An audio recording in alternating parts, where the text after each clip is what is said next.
नमस्कार दोस्तों, वंदे मातरम। मैं नीलेश व्यास। आज हम जिस सब्जेक्ट की ओर बात करने जा रहे हैं, एक ऐसा मसला जहां पे एक पूर्व सैनिक के मृत्यु के 14 साल हो गए और उनकी पत्नी की फैमिली पेंशन जो उनका हक है वो नहीं चालू हुई। अब दोस्तों, 14 साल का समय कम नहीं होता है। अब किसकी गलती, क्या हुआ, कैसे हुआ, ये बात की बात है, पर वो परिवार तो सफर कर रहा है। चीज जो पेंशन उनको 2010 में मिल जाना चाहिए वो अभी तक नहीं मिल रही। इसके लिए उन्होंने बहुत चक्कर लगा दिए, बहुत परेशान हो गए, कुछ पैसे भी लगे होंगे, बहुत पैसे लगे होंगे। जहां पैसे चाहिए वहां उनके पैसे लग रहे हैं और अभी भी पेंशन शुरू होने का दिल्ली दूर।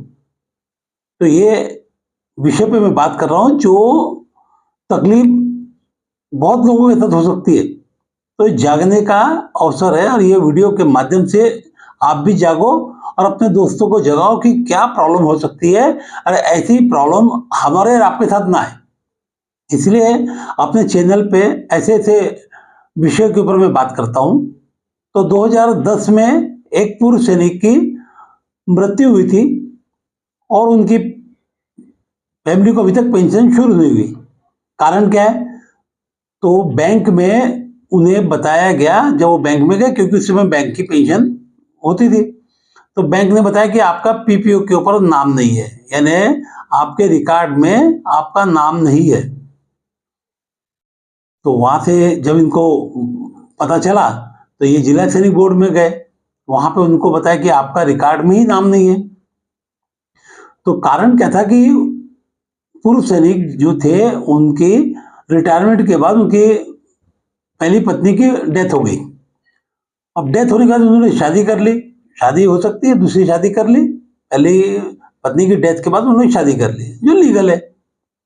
पर उन्होंने कोई भी डॉक्यूमेंट ना जिला सैनिक बोर्ड को ना रिकॉर्ड को बता करके पार्ट ऑर्डर करवाया। अगर उनका पार्ट ऑर्डर समय पे हो जाता तो ये तकलीफ शायद नहीं आती। अब उनके जाने के बाद वो तो चले गए, उनकी पत्नी को पेंशन शुरू नहीं हुई। उन्होंने लीगल एयर कोर्ट से बनवाया, बहुत चक्कर काटने बाद लीगल एयर कोर्ट से बन गया। लीगल हेयर के बाद, कोर्ट से ऑर्डर के बाद उन्होंने पार्ट ऑर्डर भी रिकॉर्ड में करवाया, वो भी पार्ट ऑर्डर हो गया। उसके बाद भी उनकी पेंशन शुरू नहीं हुई। वहां से फिर ऑब्जर्वेशन आई।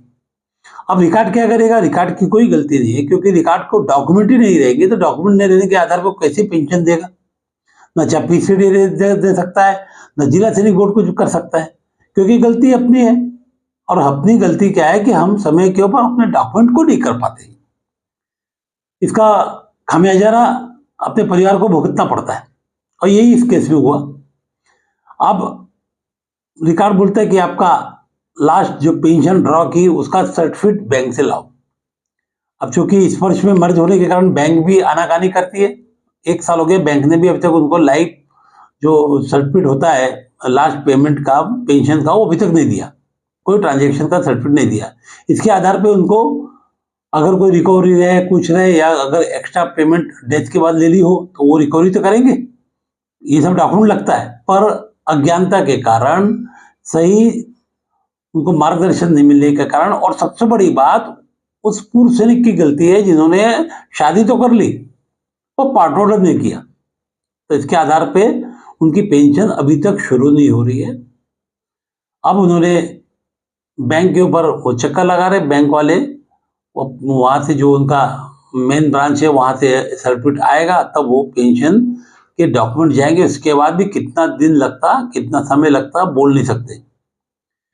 तो ये सब चीज एक तकलीफ, एक गलती और एक अपने समय रहते हुए जो काम नहीं करने के कारण होती है। तो इस वीडियो के माध्यम से आपको बताया हूं। दोस्तों, ये हकीकत बात है। आप पार्ट ऑर्डर भी देख सकते हो, उनका पार्ट ऑर्डर हुआ है, उनका सब कुछ हुआ है, पर उनकी पेंशन शुरू नहीं हुई। उनका आधार कार्ड में नाम सही है, पैन कार्ड में नाम सही है, और अभी रिकॉर्ड में भी नाम हो गया है, पर उनको जो पेंशन शुरू करने के लिए जो डॉक्यूमेंट्स लगते हैं वो डॉक्यूमेंट अभी तक बन नहीं पाए। तो ऐसे समय ध्यान रखने की बात है कि हम ऐसे तकलीफ में ना पड़े, हमारा परिवार तकलीफ में ना पड़े, तो अगर कोई पार्टनर करना है तो समय पे करवा लीजिए, नाम बदलना है तो समय पे करवा लीजिए, जो भी करना है करवा लीजिए। जाने के बाद परिवार को क्या तकलीफ होती है, ये मैं ऐसे बहुत सारे केसेस मेरे पास आते हैं और मैं इसके ऊपर डिस्कस करता हूँ, उनकी कुछ मदद होती तो मदद भी करता हूँ। दोस्तों, ये मेरा प्रयास अच्छा लगा, वीडियो अच्छा लगा, और ये तकलीफ उनकी नहीं, हम सबकी तकलीफ न बन जाए, इसलिए आप जागिए, लोगों को बताइए। ये मेरा प्रयास है। नमस्कार, थैंक यू, जय हिंद, वंदे मातरम।